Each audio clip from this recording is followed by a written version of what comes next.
The Bajoran wormhole was dying. That was the only word for it, dying. The swirling azure phenomenon that had defined the entire strategic calculus of the Dominion War, the sacred passage the Bajoran people called the Celestial Temple, was hemorrhaging light across half the Bajoran system. Sensor arrays aboard Deep Space Nine screamed with conflicting data. Commander Jadzia Dax's fingers moved across her console with the practiced speed of a woman who had lived 8 lifetimes, and still nothing in any of those lives had prepared her for what the readings were showing. Benjamin. Her voice carried that rare quality, the one that made Sisko stop whatever he was doing. You need to see this.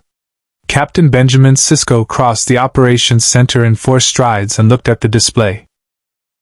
The wormhole's internal geometry was collapsing inward, then expanding, pulsing like a dying heart. 3 Dominion battlecruisers had opened fire on it simultaneously, a tactical desperation move, an attempt to deny Starfleet its most critical resupply corridor. It was working. The wormhole's quantum filaments were unraveling. And then something else happened. The wormhole didn't close. It screamed. The phenomenon expanded to twice its normal diameter, a blinding wall of white gold energy that vaporized all 3 Dominion cruisers in an instant. Shockwaves rolled across the system. DS-9 shuddered to its bones. Docking pylons groaned. On the promenade below, glasses fell from Quark's bar and Odo materialized from a support column wearing an expression that, on his sculpted face, constituted open alarm. Massive subspace rupture, Dax reported, her voice steady through the vibration.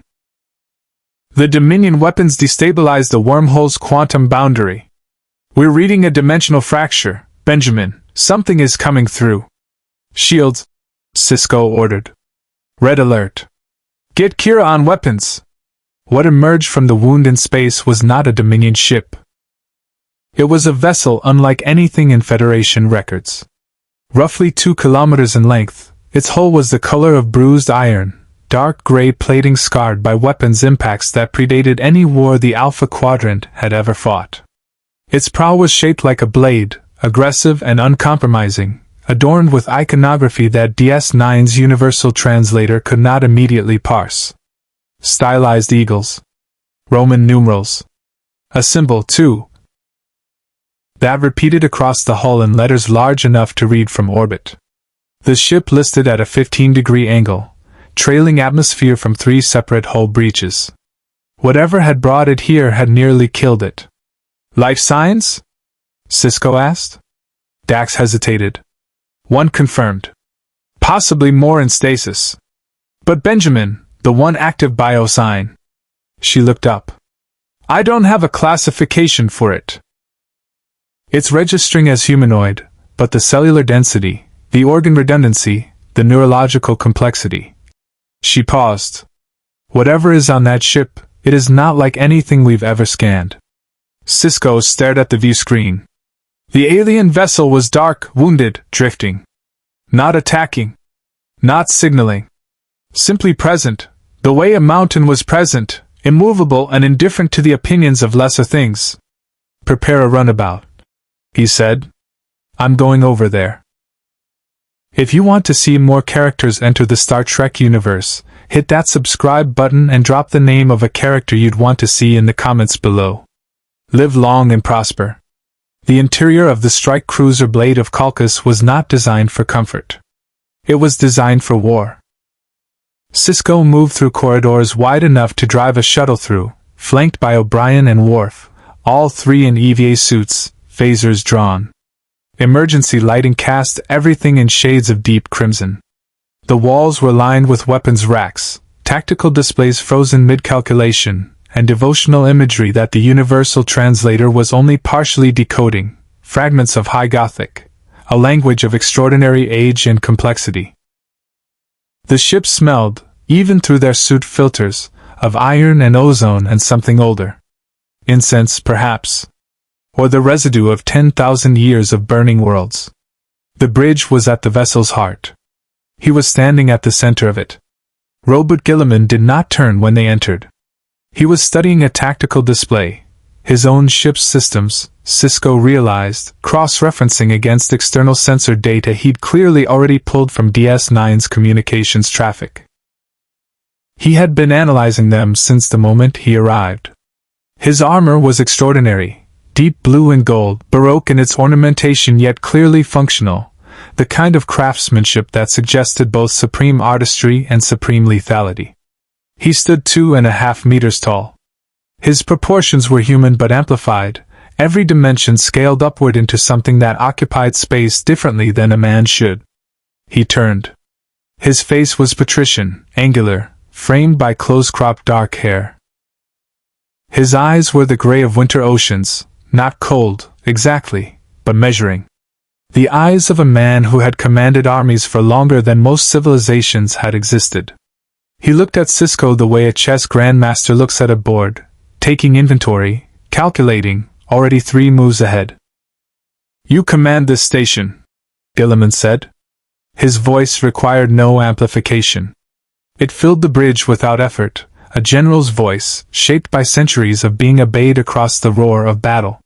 "And this system's defense. I have reviewed your tactical communications. You are losing this war."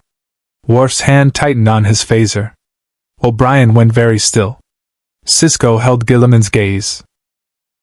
20 years of Starfleet command had taught him that the worst thing you could do in a first-contact situation was flinch. "I'm Captain Benjamin Sisko," he said. "Deep Space Nine. You're in the Alpha Quadrant, and I'd like to know who you are and how you got here." A pause.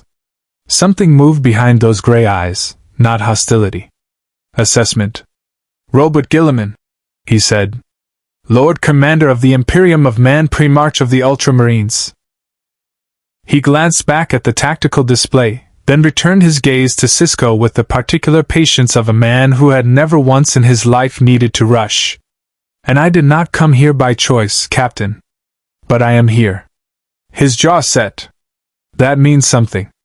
"It always does." Sisko said nothing for a moment. Outside the view screen, the Bajoran system turned slowly, and somewhere in the distance, a Dominion fleet was regrouping. "Then we should talk," Sisko said. Guilliman's expression shifted. Not quite a smile, but the structural precursor to one. "Yes," he agreed. "We should." They gave him Holocid 1. Not because Quark was feeling generous. The Ferengi had taken one look at Guilliman ducking through the promenade's corridors and immediately closed his bar, citing structural safety concerns that had nothing to do with load-bearing walls. It was simply the only space on Deep Space Nine large enough to seat the Lord Commander of the Imperium of Man without making the room feel like an insult. Sisko sat across from him at a table that looked, in context, like furniture from a child's playroom.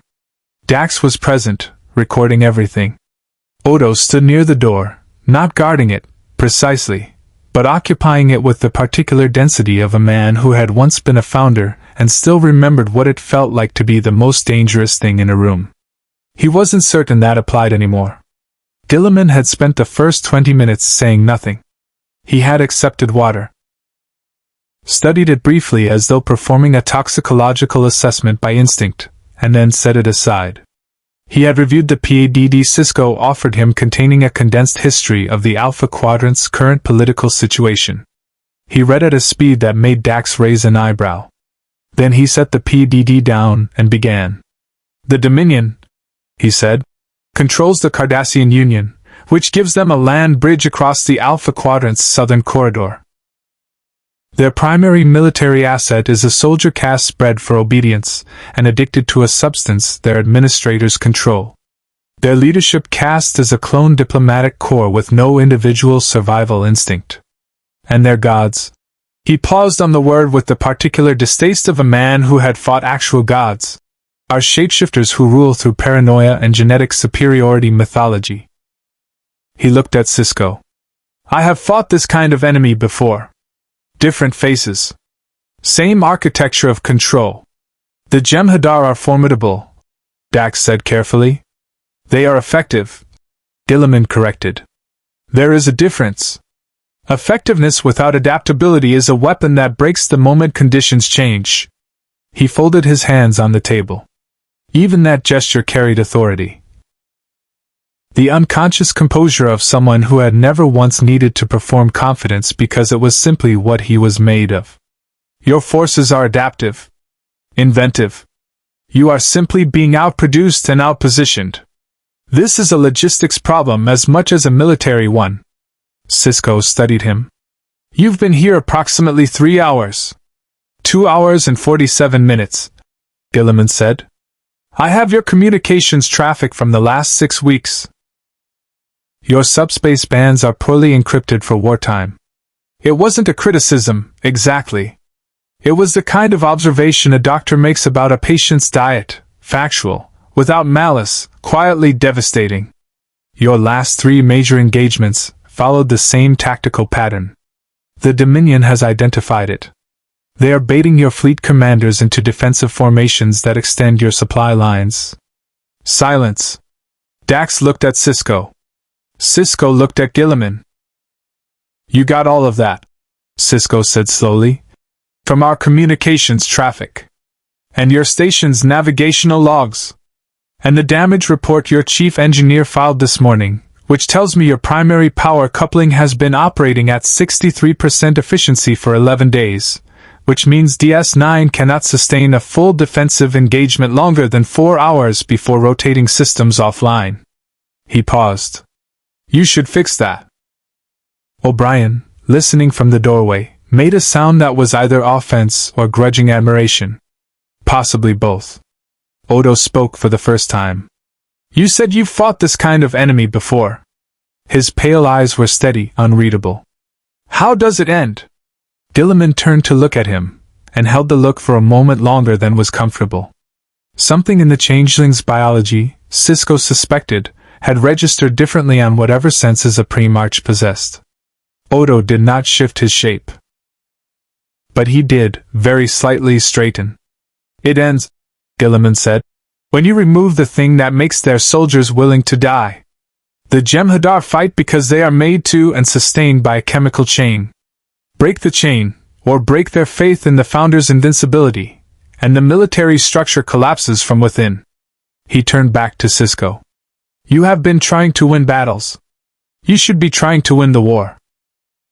That's what Starfleet Command believes it's doing, Sisko said. Then Starfleet Command is thinking on too small a scale.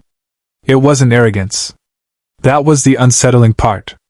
It was the measured assessment of a man who had planned campaigns across star systems, who had written military doctrine that governed 10,000 worlds, who had personally overseen the logistics of wars that made the Dominion conflict look like a border skirmish. He wasn't dismissing Starfleet.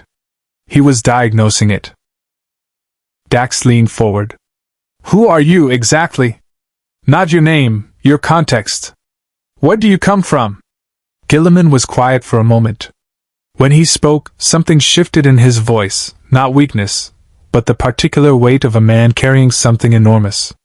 A universe older and darker than this one, he said. One that has been at war for 10,000 years. Where the enemies of humanity do not negotiate and do not stop. He looked at the viewport, at the stars of the Bajoran system turning slowly outside. This place, a pause, is different. Your Federation is flawed.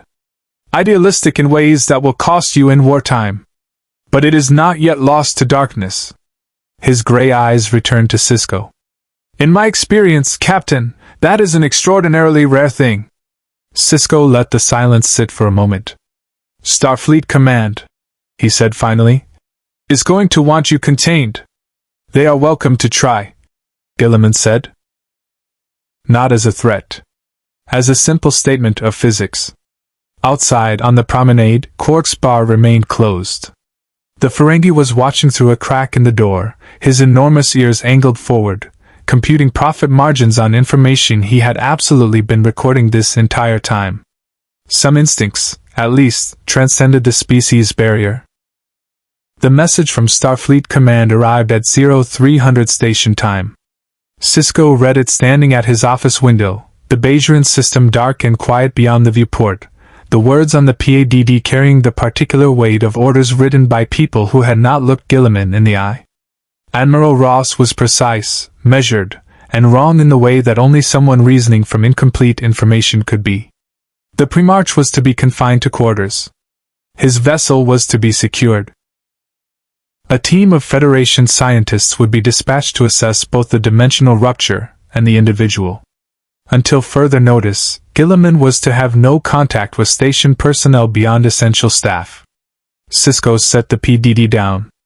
Then he went to find Guilliman. He was on the habitat ring, standing at an external viewport with his arms clasped behind his back, watching a Starfleet convoy maneuver toward the station's upper pylons. He had removed his helmet. The armor remained, would likely always remain, a second skin rather than equipment, and in profile, in the low light, he looked almost like a very large, very tired man watching traffic. Almost.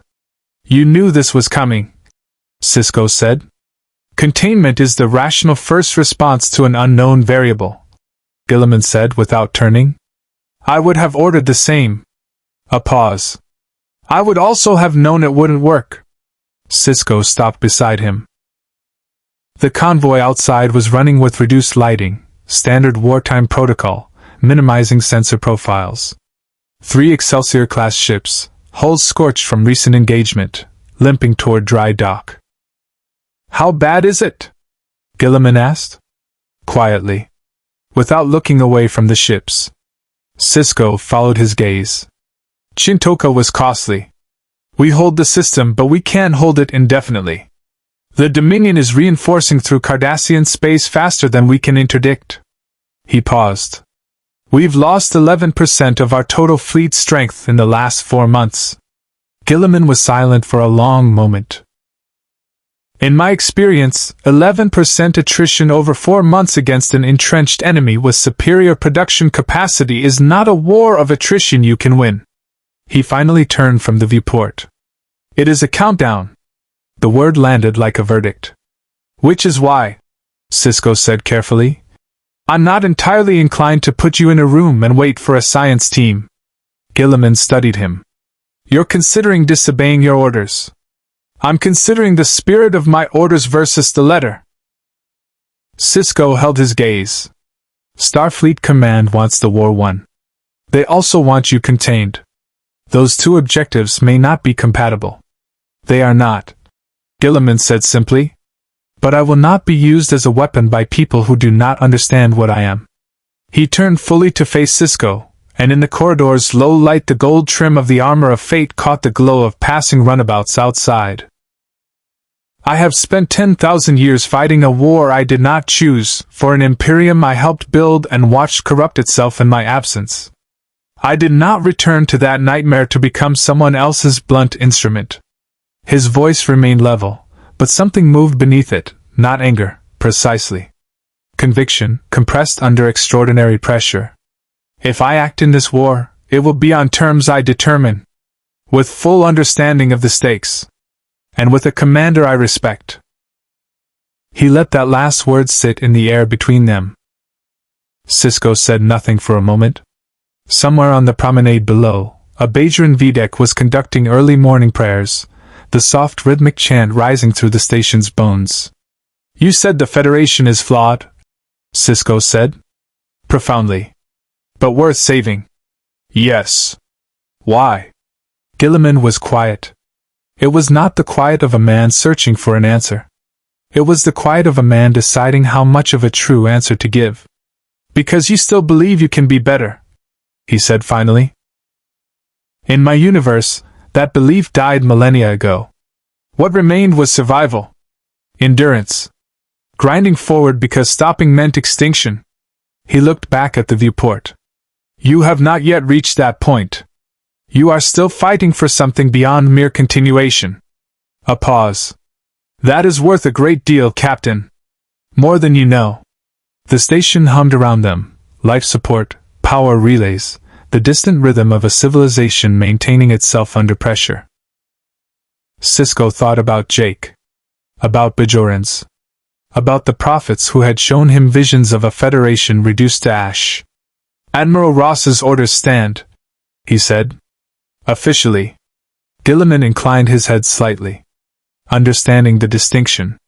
But I want you present for the senior staff briefing at 0700, Sisko continued. As a tactical consultant, that falls within my discretionary authority as station commander. He paused. It'll also give my people a chance to understand what they're dealing with. You'll answer their questions. Reasonable, Guilliman said. Worf will want to challenge you to something. Also reasonable. Bashir will want to skin you from head to toe. The corner of Guilliman's mouth moved. A fraction. He is welcome to try. He will find the experience educational. Sisko almost smiled. One more thing. The prophets, the beings who inhabit the wormhole. The Bajorans consider them gods. The wormhole is sacred to them. He watched Guilliman carefully. Your arrival may have damaged it. The Kai is already requesting an audience. Something crossed Guilliman's face, complex, layered. A man with a long and painful history with beings that other people called gods. I will speak with her, he said. Carefully. Sisko nodded and turned to leave. Captain? Guilliman's voice stopped him. The convoy that just docked. The third ship, the one with the port nacelle damage. Her warp core is running a harmonic variance your engineers haven't flagged yet. If she goes to warp in current condition, she will not come back. Sisko stared at him. Then tapped his comm match. Sisko to O'Brien. Miles, I need you to pull the warp diagnostic on the USS Cochrane right now. Full harmonic analysis. A pause. Then O'Brien's voice, thick with sleep. Aye, Captain. Sisko looked back at Guilliman. The Primarch had already returned to watching the stars. The senior staff briefing lasted 4 minutes before Worf demanded a demonstration. It wasn't unreasonable. Worf had spent his career assessing threats with the particular directness of a Klingon raised by humans. He understood diplomacy, respected it, and remained fundamentally unconvinced by anything he couldn't verify with his own hands.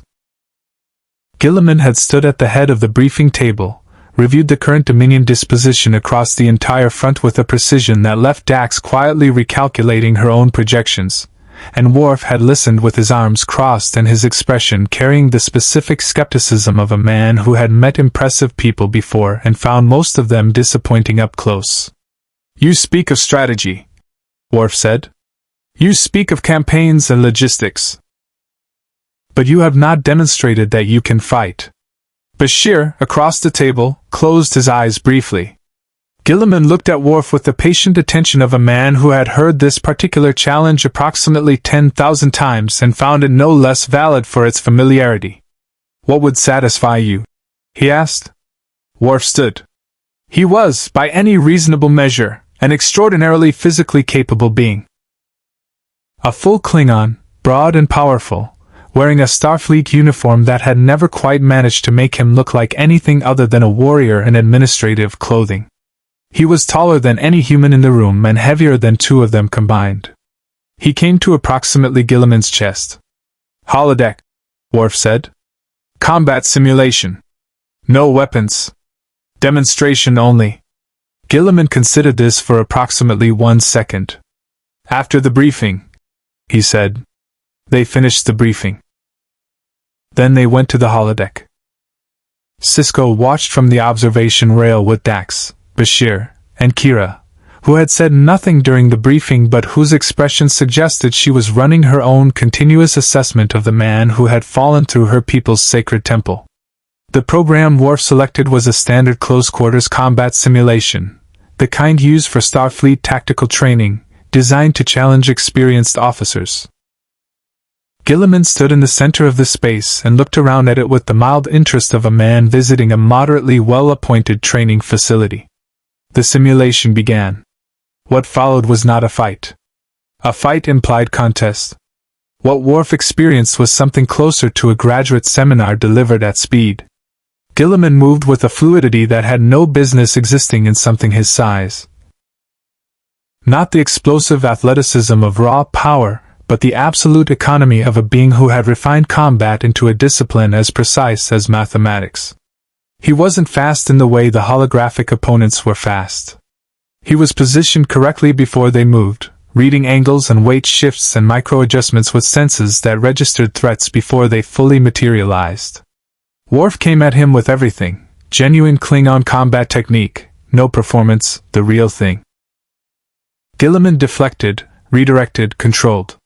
He put Worf on the floor 4 times without once striking him. The 5th time, he simply held him, one massive hand on Worf's collar, perfectly balanced, completely still. "You favor your left side when you commit to an overhead strike," Guilliman said, not even slightly out of breath. "An opponent who knows this will be inside your guard before the blow lands." He released him and stepped back. Worf stood. His expression had changed. "You have trained long," he said. 10,000 years, Guilliman said. "Give or take." Worf straightened his uniform. Then he nodded, a single, deliberate motion that in Klingon body language constituted something close to a formal acknowledgement of standing. Dax, from the observation rail, made a quiet sound of satisfaction. Bashir's medical assessment took 3 hours and produced results that the doctor described, in his official log, as requiring a complete reassessment of human physiological potential. Guilliman submitted to every skin with the patience of a man who understood the value of information and the scientists who gathered it, answering Bashir's questions with precision and occasionally correcting his terminology when the universal translator produced approximations that missed critical distinctions. "Your organ redundancy alone," Bashir said, studying his display with an expression approaching reverence, "is extraordinary. 3 hearts. 2 nervous systems operating in parallel. Skeletal density 4 times baseline human. And your neurological processing speed." He paused. "How much of this is genetic engineering?" "All of it," Guilliman said. "I was created to be what I am.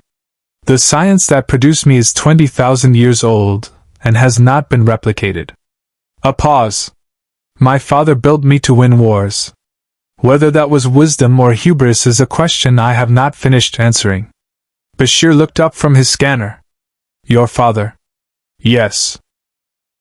The doctor clearly wanted to ask approximately 40 follow-up questions. He visibly prioritized. "Are you in pain? Any of these systems, the redundancies, the augmentations, do they cause you discomfort?" Guilliman was quiet for a moment. "Not physically." Bashir noted that carefully and moved on. The changeling found him at 1400. Odo had a habit of appearing in spaces without quite arriving in them. A residual shapeshifter's instinct, the ability to already be present when a room believed itself empty. He found Guilliman in the cargo bay that had been designated as his temporary quarters, standing over a tactical display he had constructed from components O'Brien had provided with the bewildered generosity of an engineer who recognized superior requisition skills. "You noticed something when we met," Odo said. No preamble. He appreciated directness and extended it as a courtesy. "Your biology," Guilliman said, not looking up from the display. "You are a shapeshifter. But there is a specific quality to your cellular structure, a resonance, that matches the readings I took from the Dominion vessels before they were destroyed." He looked up. "You are the same species as the Founders." "I was raised by solids," Odo said. "I didn't know what I was for most of my life. And now? Now I know. I've chosen differently." His pale eyes were steady. "Does that matter to you?" Guilliman studied him with those measuring gray eyes. "In my experience, what a being is born as matters far less than what they choose to become." He returned to his display. "It matters considerably." Odo said nothing for a moment. "The female changeling will know you're here by now," he said finally. "She'll send someone." "I know," Guilliman said. "I'm counting on it." The Jem'Hadar came at 0200. Not to the station, they were not yet that bold. They came to the blade of Calcus, still docked at the outer pylon, still being assessed by a team of bewildered Starfleet engineers who had spent 3 days trying to understand a hull alloy that their instruments classified, repeatedly and unhelpfully, as impossible. For Jem'Hadar shrouded in their light-bending camouflage, delivered by a small craft running without a warp signature, moving through the station's outer maintenance corridors with the particular silence of soldiers bred for exactly this kind of work. They were very good. Guilliman was better. He had not slept. Primarchs did not require sleep the way baseline humans did. Rest was an efficiency calculation, not a biological necessity, and the calculation had told him that his ship was more valuable intelligence than anything else currently available to him. He had been aboard for 6 hours, working through damaged systems, cataloging what the dimensional transit had cost him, when the first Jem'Hadar made the mistake of believing that a corridor that appeared empty was actually empty. Sisko got the report at 0217. 4 Jem'Hadar, restrained, alive, currently occupying the blade of Calcas's brig, a space that had been designed to hold beings considerably more dangerous than Jem'Hadar soldiers, and which they were discovering offered no meaningful avenue of escape. Guilliman had taken them without disabling a single system or raising a single alarm, because he had wanted them taken alive and had seen no reason why wanting something should prevent him from having it. Sisko stood in the Primarch's makeshift operations center and looked at the 4 soldiers behind the containment field. "You could have signaled us," he said. "I had the situation managed," Guilliman said. "Alerting the station would have risked them triggering suicide protocols. The Jem'Hadar are conditioned to self-terminate before capture." He paused. "These 4 did not. That is interesting. They're without white," Odo said from the corner. He had appeared sometime in the last few minutes. "Been without it long enough that the conditioning is starting to fracture." "They're not fighting the capture because they're not entirely certain, on some fundamental level, who they're fighting for anymore." Guilliman looked at Odo with an expression of sharp reassessment. "You understand them. I understand what it is to have your identity defined by something outside yourself. Flat. Factual. Yes." The female changeling's message arrived 6 hours later. It came through standard Cardassian subspace relay, routed through 3 proxy signals in a pattern that Dax traced and mapped in 40 minutes and which was, Guilliman noted, considerably less sophisticated than it believed itself to be. The message was addressed not to Sisko, not to the station, but specifically and personally to Guilliman. Which meant the Founders had already accessed enough intelligence to identify him individually, which meant they had sources inside DS9's communication network that nobody had yet located. He filed that observation for later. The message itself was brief. An invitation. A rendezvous point in the Badlands, the turbulent plasma field region that had historically served as cover for everyone from Maquis resistance fighters to Dominion advanced scouts. A conversation. No weapons. Safe passage guaranteed by Founder word. "They want to meet," Sisko said, reading the transcript. "They want to assess," Guilliman corrected. "There is a difference. They are not certain what I am. I represent a variable they cannot model, and the Founders do not tolerate unmodeled variables." He set the transcript down. "They will offer me something. They always offer something." "You've dealt with beings like the Founders before," Kira said. She had been quiet through most of the morning briefing, watching Guilliman with the specific wariness of a Bajoran woman who had spent her childhood under occupation and had developed finely calibrated instincts about power and those who held it. "I have dealt with gods," Guilliman said, with a weight that made the word gods carry about 6,000 years of extremely complicated history. "Beings who believed their nature gave them the right to determine the fate of lesser creatures. Who wrapped control in the language of protection and called subjugation a gift." His jaw set. "I know exactly what the Founders are. The faces change. The architecture does not." Kira held his gaze for a long moment. Something shifted in her expression, not warmth, exactly, but recognition. The particular recognition of someone who had heard truths spoken plainly by a person who had paid for it. "You're going to go," she said. "Yes. And Starfleet Command," Sisko said carefully, "will object strenuously." "Starfleet Command," Guilliman said, "is not in the room." They went in a runabout. Sisko insisted on piloting. Guilliman did not object. He understood the symbolic value of a commander insisting on presence, had in fact always respected it, the kind of leadership that put itself at the same risk it asked of others. The Badlands received them with their customary hostility. Plasma storms rolling across the viewscreen in curtains of orange and violet, sensors reduced to short range, the kind of environment that made pursuit difficult and ambush easy. Sisko flew it the way Dax had taught him, reading the storm patterns, threading the gaps. The Founder's ship was a Jem'Hadar cruiser running with minimal power, enough to be found, not enough to be threatening. Deliberate. Calculated to project confidence through restraint. They beamed aboard. The female changeling was waiting in a space cleared of soldiers, furnished with nothing.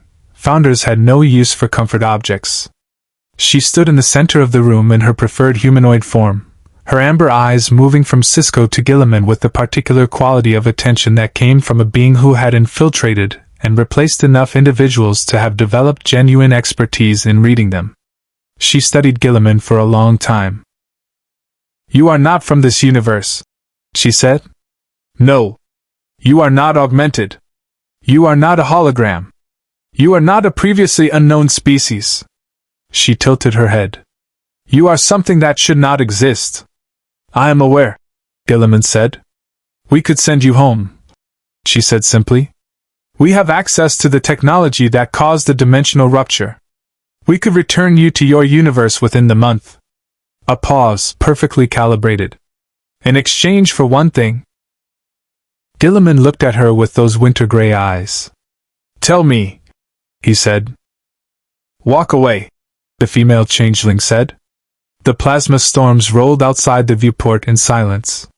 Sisko kept his expression neutral with the disciplined effort of a man who had learned to play tango with Ferengi and poker with admirals and had developed a face that gave nothing away. Guilliman gave nothing away because there was nothing to give. His expression had settled into the particular stillness of a man who had heard offers like this before and was already examining it for structural weaknesses. "Walk away," he repeated. "Leave the station. Leave Federation space. We will provide you with a vessel capable of sustaining you indefinitely while we prepare the dimensional aperture. You will have no further contact with Starfleet or any Alpha Quadrant power." Her amber eyes were steady, patient, the eyes of a being for whom centuries were a manageable unit of time. "The war concludes on its natural trajectory. You return to your universe. No further disruption. And if I refuse? Then we will be forced to consider you a combatant." A pause. "We have 17 vessels currently within interdiction range of Deep Space Nine. We have assets inside Starfleet Command whose identities we will burn without hesitation to complicate your position. And we have," she said with the quiet precision of someone playing a card they have been holding for exactly the right moment, "already begun a study of your biology from the Jem'Hadar you allowed to observe you during your combat demonstration." Allowed? Guilliman filed that word carefully. "You have been watching since I arrived," he said. "We watch everything," she said simply. "It is what we do." Guilliman was quiet for a moment. Outside, a plasma tendril crossed the viewport in a slow arc of orange fire, beautiful and indifferent. "Your offer," he said finally, "assumes that I want to go home." The female changeling's expression shifted, almost imperceptibly, but Sisko caught it. The first genuine uncertainty she had displayed. "You were pulled here against your will," she said. "Yes. And I have spent 10,000 years doing things against my will in service of a cause larger than my preferences." His voice carried no self-pity. It was simply a statement of operational history. "The question of whether I want to return to my universe is considerably more complicated than you have modeled." He leaned forward slightly. "Which tells me your intelligence on me, while impressive, is incomplete." Silence. "You came here to neutralize a variable," Guilliman continued. "You assessed that offering me an exit was more efficient than direct confrontation. That is sound strategic thinking." He paused. "It is also wrong. Not in its logic, in its premise." You assume that my primary motivation is self-interest or return. It is either. His gray eyes held hers without difficulty. My primary motivation, in any universe, is the survival and continuity of humanity. Flawed, fractious, magnificent humanity. Your dominion is a direct threat to every human being in this quadrant. A beat. I do not walk away from that. I am not capable of walking away from that. The female changeling studied him with the focused attention of someone recalculating. You would die for these people, she said. You barely know them. I have died for people I barely knew 10,000 times, Guilliman said. The knowing is not the point. They returned to DS9 in silence. Sisko flew the Badlands Passage without speaking, reading the plasma currents by instinct, and Guilliman sat in the co-pilot's seat and watched the stars between the storms with an expression that Sisko was beginning to learn meant he was processing at a depth that didn't require external input. It was only when DS9's lights resolved through the viewport that Sisko spoke. She'll move against you now.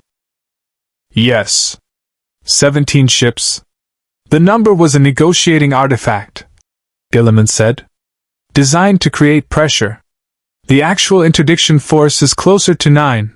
The station's long-range sensors have been tracking their positions since yesterday, and 3 of the signatures she would have included in that count are running drive emissions consistent with ships already committed to the Chintoka perimeter. He glanced at Sisko. I reviewed your sensor logs this morning. Sisko absorbed this. You've been running your own intelligence operations since you arrived. I have been doing what I always do, Guilliman said. Preparing. For what, exactly? The Primarch was quiet for a moment. The Founder's greatest strategic asset is not their military, he said. It is the Solid's belief that the Founders are everywhere. That any individual could be a changeling. That trust itself is a vulnerability. He watched the station growing in the viewport. This is a psychological weapon as much as a tactical one. It corrodes the alliances you need to win this war from the inside. He turned to look at Sisko directly. Before any battle plan matters, you need to give your people back their ability to trust each other. Without that, the Dominion wins regardless of fleet strength. Sisko thought about the paranoia that had moved through the station in waves. The blood screenings, the suspicion between officers who had served together for years, the way a shapeshifter in your midst didn't just threaten your body but colonize your mind. And how do you propose we do that? He asked. By giving them something to believe in that is larger than their fear, Guilliman said. He looked back at the station. In my experience, the most effective counter to despair is not reassurance. It is example.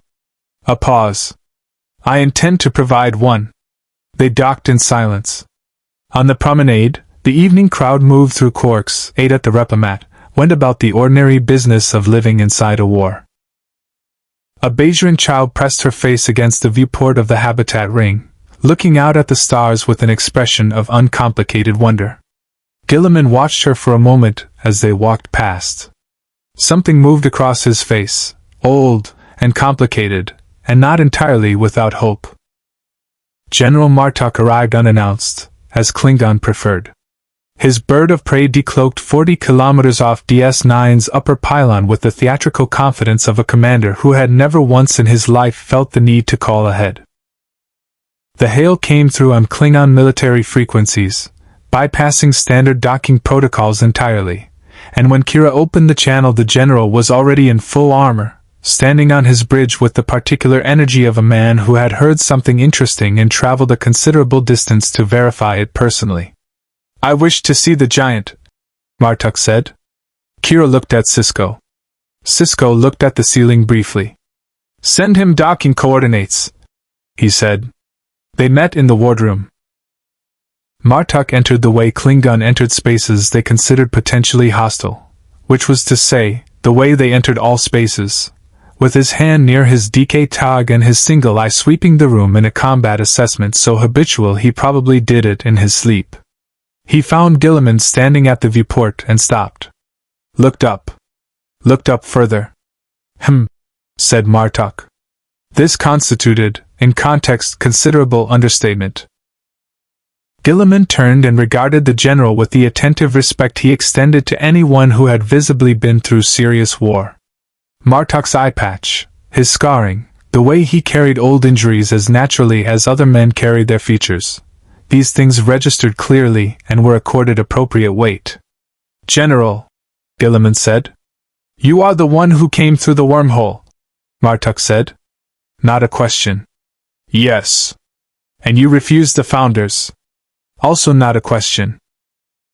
Klingon intelligence was considerably better than the Federation usually credited. "Yes."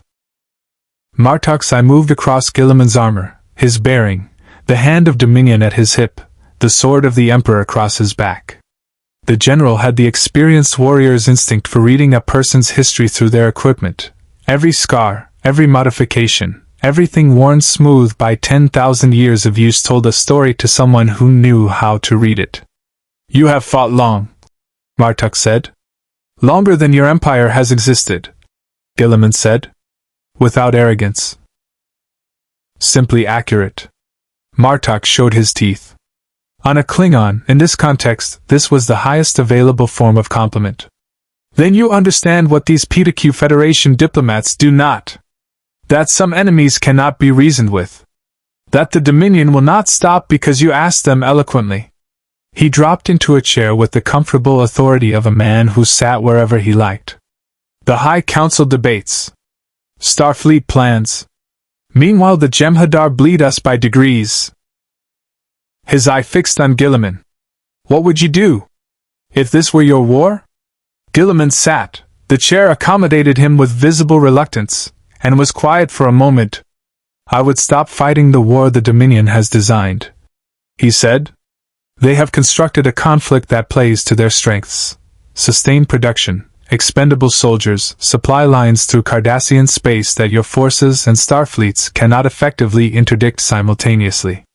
He spread his hands on the table. "Every engagement fought on those terms is an engagement fought at a disadvantage. You do not win by being better at their game. You win by changing the game entirely." Martok leaned forward. "How?" "Cardassia," Guilliman said. "The Cardassian people are not the Dominion. They are an occupied power who made a catastrophic political miscalculation and are now discovering that the Founders' definition of partnership is indistinguishable from conquest." He held Martok's gaze. "There is dissent within the Cardassian military. It is suppressed, but it exists. The Obsidian Order is shattered. The old power structures are hollow." A pause. "You do not need to destroy the Dominion's supply lines through Cardassia. You need to make Cardassia stop providing them." Silence. "You are talking about regime change," Martok said. "I am talking about giving people who already want to fight back the means to do so," Guilliman said. "There is a difference." He paused. The Maquis understood this. They were broken before they could apply it at scale. Martok was quiet for a long moment, his eye distant with the look of a commander running operational scenarios. Then he looked back at Guilliman with an expression that had moved past assessment into something closer to alliance. "The High Council will not move without proof this can work," he said. "Then we provide proof," Guilliman said. The Jem'Hadar offensive began 6 hours later, as though the Dominion had been listening, which, Odo quietly confirmed, they almost certainly had been. 9 vessels, as Guilliman had predicted, moving in a coordinated pincer toward DS9 from the Cardassian border. Not enough to take the station. Enough to bloody it. A message delivered in weapons fire. Sisko went to red alert and found Guilliman already on the operations center floor, reviewing the tactical display with the focused calm of a man watching something he had already thought through. "They're testing our response time," Guilliman said. "And yours specifically." He looked at Sisko. "They want to see if my presence changes your command decisions. If I am disruptive." His jaw set. "Disappoint them." Sisko nodded and turned to his crew. "Dax, plot an intercept pattern. Kira, charge all weapon arrays. Worf. Already targeting."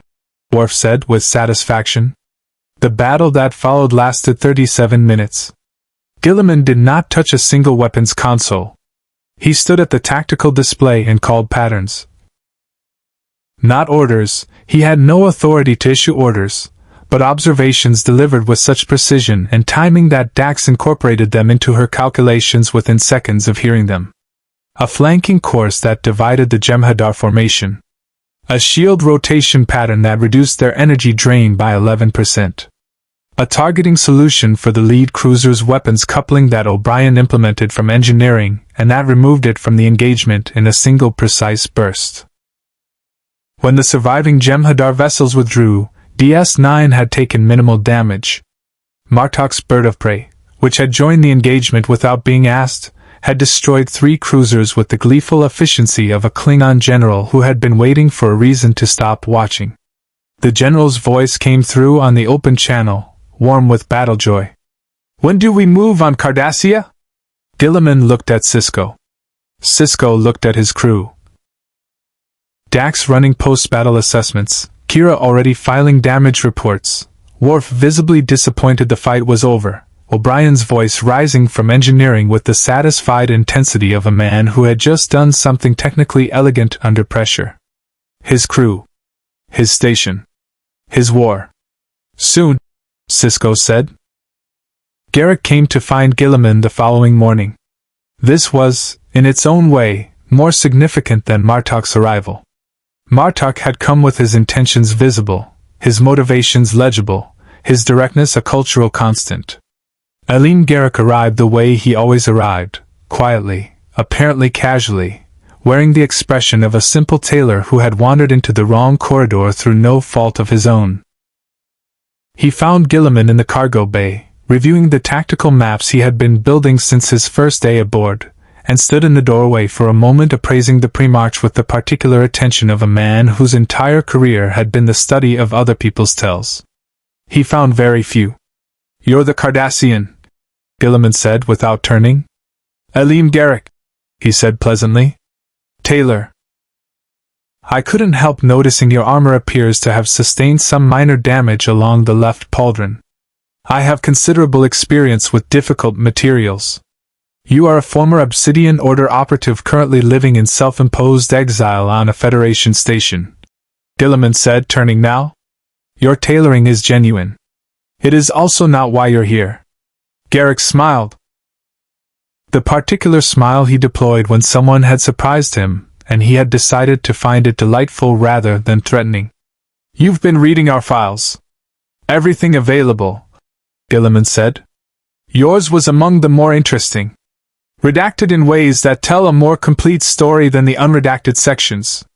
Garrick moved into the room with the smooth comfort of a man who made himself at home everywhere as a matter of professional survival. He studied the tactical maps.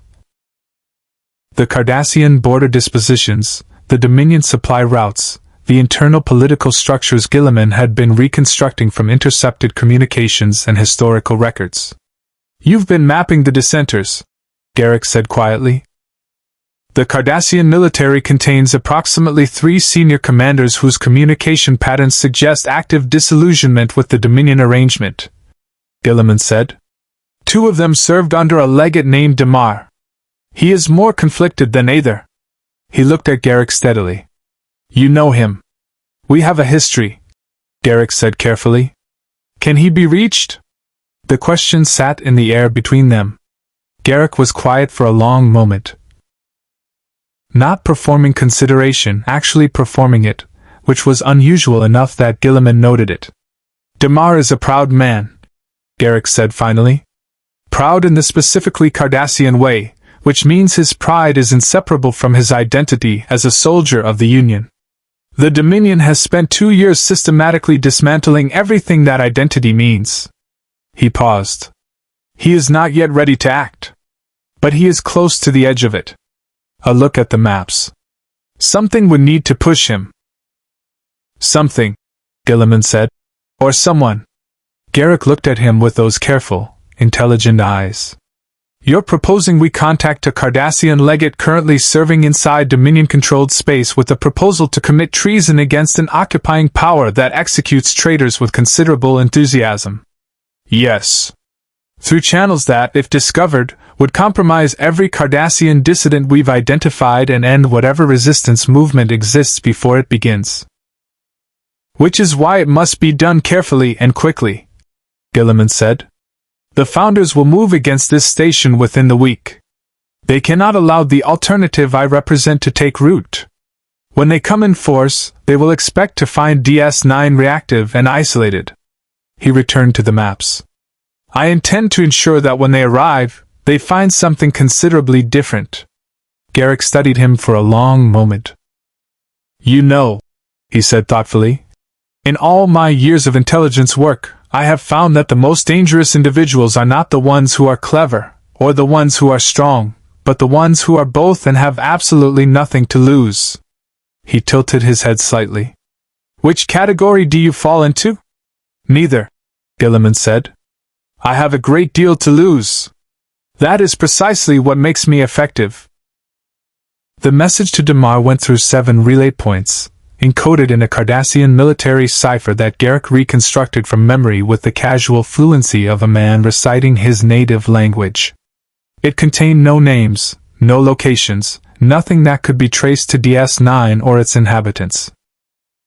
What it contained was a tactical assessment of the Dominion's current position within Cardassian space, 3 pieces of intelligence that only someone with genuine access could have compiled, and a single question. When does a soldier become a liberator? They waited. The response came in 18 hours. 4 words, in plain text, through a civilian trading frequency that passed through Ferengi relay stations and was theoretically beneath Dominion's signal monitoring. When he has nothing left. Garrick read it, and was quiet for a long time. He's ready, he said. Sisko called the full senior staff that evening. Kira, Dax, Worf, O'Brien, Bashir, Odo, Martok via secure channel from his bird of prey, and Guilliman standing at the head of the table in the space that the room seemed to have silently agreed belonged to him. Sisko laid it out plainly. The plan had 3 components. Garrick and a small team would maintain contact with Damar, building the framework for a Cardassian resistance that would move when the moment came. Martok would coordinate with the Klingon fleet to position forces along the Cardassian border, not an invasion, a readiness. And DS9 would serve as the pivot point of an engagement designed not to repel the Dominion's coming offensive but to lure it into overcommitting. We let them hit us, Kira said slowly. We absorb the first strike, Guilliman said. And we use it. A Dominion force large enough to threaten this station is a Dominion force that has been drawn away from the Cardassian interior. He looked around the table. Every soldier they send here is a soldier not suppressing the rebellion we are about to start behind their lines. The room was quiet. This will be the most dangerous thing any of us have ever done, Sisko said.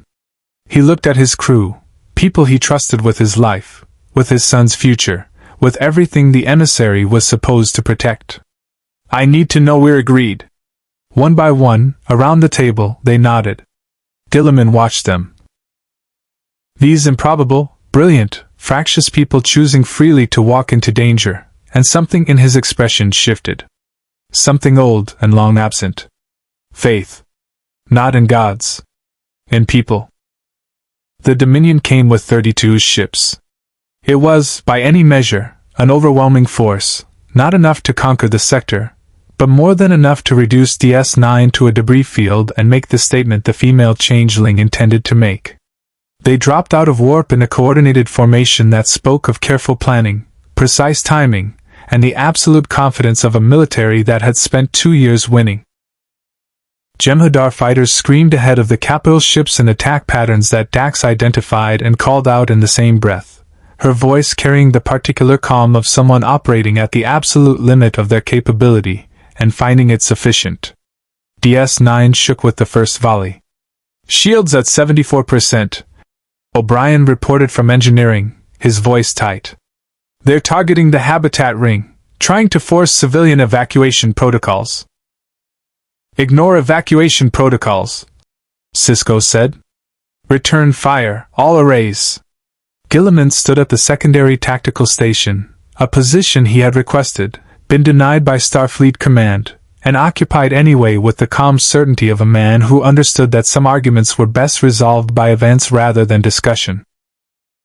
His hands moved across the console with a precision that spoke of someone who had learned every system aboard in the 4 days since his arrival, not because he had been given access but because understanding his environment was as natural to him as breathing. 3 fighters breaking formation on your port side, he said. They're targeting the sensor array. Lose the array and you lose targeting resolution across the entire engagement. Worf redirected without comment. The fighters dissolved in a precise triple burst. Martok, Sisko said into the open channel. We see them. The general's voice came back, rich with battle joy. Entering engagement range in 90 seconds. Try not to be destroyed before we arrive, Sisko. Doing my best. The station shuddered again, a deeper impact this time, something that resonated through the structural members and sent a damage alert cascading across O'Brien's board. A Jem'Hadar capital ship had broken from the formation and was making a direct run at the upper pylon, targeting the blade of Calcus with the specific intentionality of an enemy that understood symbolic value. Guilliman saw it. He was moving before Sisko finished processing the tactical display. Not to a console. Away from the operations center entirely, through the turbolift, down into the docking pylon with a speed that the station's internal sensors logged and that O'Brien later described as not quite possible for something that large. Kira started to call after him and stopped, because the capital ship's targeting solution was already resolving and there was no time for anything except what came next. Guilliman reached his ship. The blade of Calcus had not fired a weapon since its arrival. Damaged, low on power, its crew dead or in stasis. But it had one functioning weapons battery on its starboard facing, a Nova-class lance cannon that operated on principles entirely alien to Federation understanding and that Guilliman had spent 3 nights quietly repairing with O'Brien's unwitting assistance, using components the chief engineer had assumed were for something else entirely. The lance fired once. The Jem'Hadar capital ship ceased to exist in any meaningful structural sense. The shockwave rolled across DS9's shields and O'Brien made a sound in engineering that was equal parts terror and professional admiration. What? Dax said, with great precision. Was that? Our consultant, Sisko said. Being helpful. Martok's fleet arrived and the engagement became something other than a siege. 12 Klingon vessels hitting the Dominion formation from the flank with the savage efficiency of a culture that had been refining this particular activity for centuries. The Jem'Hadar were formidable. They were always formidable. But formidable had a calculus, and the calculus was shifting. It shifted further when the Cardassian signal came through. Garrick took it in the wardroom, alone, and emerged 40 seconds later onto the promenade with an expression that Odo, watching from the security office, identified as the closest thing to genuine emotion he had ever seen on the tailor's carefully managed face. He found Sisko's voice on the comm. It's begun, was all he said. Inside Dominion-controlled Cardassia, Legate Damar had made his choice. The female changeling's voice came through on an open frequency at the height of the engagement, not to Sisko, not to Martok. To Guilliman, personally, as he walked back through DS9's corridors from the docking pylon, the lance cannons firing still resonating in the station's power grid. You have started something you cannot finish, she said. I have finished things considerably larger than this, Guilliman said, still walking. The difference between us is that you believe victory is a state you arrive at. I know it is something you build, piece by piece, for as long as it takes. He stepped into the turbolift. Your soldiers are dying for a cause your gods have already decided to abandon if the cost becomes too high. Mine are dying for each other. A pause. That asymmetry will define this war's outcome. Silence on the channel. Then, you will not find your way home. I know, Guilliman said. The turbolift doors opened onto the operations center. Dax was already calling the Dominion withdrawal, not a retreat exactly, a tactical reorientation, the movement of a force that had encountered unexpected variables and was recalculating. 7 Jem'Hadar vessels destroyed. DS-9 damaged but standing. The blade of Kalkus smoking gently at its pylon, 1 battery spent, the rest of its ancient hull somehow more present than before, as though firing had reminded it of what it was. Sisko looked at Guilliman as he stepped onto the floor. "Cardassia?" he asked. "Moving," Guilliman said. Outside, Martok's fleet was reforming. Not withdrawing, repositioning, the particular reorganization of a Klingon general who had just realized the battle had become a campaign. The Bajoran system turned slowly in the dark, ancient and patient, its wormholes sealed and quiet. In the distance, the Dominion was reconsidering. And in Cardassia, something long suppressed was learning, at last, to breathe. The liberation of Cardassia took 11 weeks. It did not look like liberation at first. It looked like chaos, scattered resistance cells operating in isolation, Jem'Hadar reprisals burning civilian districts, Damar's fragile coalition nearly fracturing 3 times in the first fortnight as the Dominion responded with the particular viciousness of an occupying power that had confused compliance with loyalty, and was now discovering the difference. Garrick maintained the communication network with the meticulous care of a man for whom information was both weapon and lifeline, his tailor's shop on the promenade running double shifts while he coordinated a resistance movement across an entire planet through channels that Dominion signals intelligence never quite managed to close before he moved them. Guilliman coordinated from DS-9. This was, for a being of his nature, an exercise in restraint that cost him more than any battle. Every tactical instinct built across 10 millennia told him to be present, to stand at the front of the thing, to make of himself the fulcrum upon which the campaign turned. He had done it 10,000 times. He knew precisely how to do it. Instead, he sat at a secondary console in the operations center and translated the chaos into order through the minds of commanders who were learning, in real time, to think on a scale they had never previously attempted. Sisko watched him do it and understood, gradually, that this was the most Guilliman thing Guilliman could possibly be doing. The Primarch had not come to win this war himself. He had come to show them how to win it themselves. The distinction was not semantic. It was everything.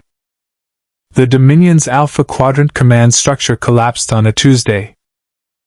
It collapsed because Damar's forces seized the primary Ketracel White production facility on Cardassia Prime, because Martok's fleet hit the Dominion's reinforcement corridor from the Gamma Quadrant simultaneously, and because 3 Cardassian military commanders whose communication patterns Guilliman had mapped in his first week aboard DS-9 chose that morning, independently, and without coordination, to stand their forces down. The founders had built their control on dependency and fear. Remove the white. Remove the fear. What remained was a military that had been fighting someone else's war and knew it. The female changeling's final transmission to Guilliman came through as the last Dominion vessels were withdrawing toward the wormhole. It contained no words. Just the channel, open for 11 seconds, and then closed. He understood it as the only acknowledgement she was capable of giving. The formal ceasefire was signed aboard DS-9. Sisko stood at the center of it with the quiet authority of a man who had held the line long enough for the line to mean something. Martok attended in full battle armor, and managed to look simultaneously victorious, and disappointed that it was over. Garrick stood in the back of the room and watched with the expression of a man who had spent his entire life working toward a Cardassia worth returning to and was only now beginning to believe it might exist. Guilliman did not attend the signing.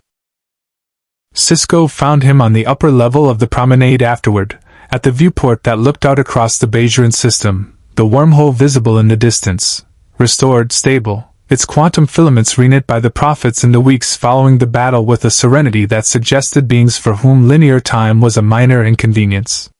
"You should have been in that room," Sisko said. "It was your room," Guilliman said. "Your war. Your peace." He looked at the wormhole. "I was a variable. Variables don't sign ceasefire agreements." Sisko stood beside him. The station hummed around them, quieter now, the particular quality of quiet that follows long noise, when people are remembering how to breathe. "What happens to you now?" Sisko asked. "The dimensional aperture the founders referenced is real," Guilliman said. "Our engineers, yours and mine, have been working on it for 3 weeks. O'Brien believes it can be stabilized within the month." A pause. "I could go home." "Could," Sisko noted. Guilliman was quiet for a long moment. "My universe is dying," he said finally. It was not a complaint.